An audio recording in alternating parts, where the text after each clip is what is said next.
آیا غمگین هستی؟ اشکهایت فرو می ریزد؟ همسرت سخن گفت که دوست نداشتی؟ از دست فرزندانت عصبانی هستی؟ آیا مریض هستی و یا پاهایت از کار افتاده است؟ اندوهگینی؟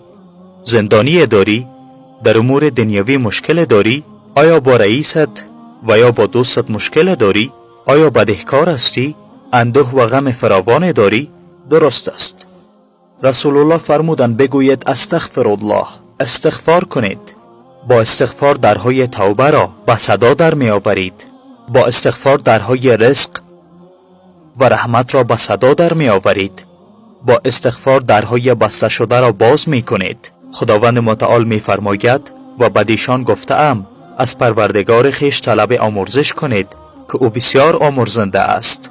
اگر چنین کنید خداوند از آسمان بارانهای پرخیر و برکت را پیاپی می باراند و با عطا دارایی و فرزندان شما را کمک می کند و یاری می دهد و باغهای سرسبز و فراوان برای شما می سازد.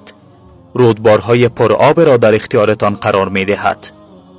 وقتی که بنده استغفار صحیح داشته باشد خداوند او را از همه مشکلات رهایی می بخشد و از تمام تنگناها خارجش می کند.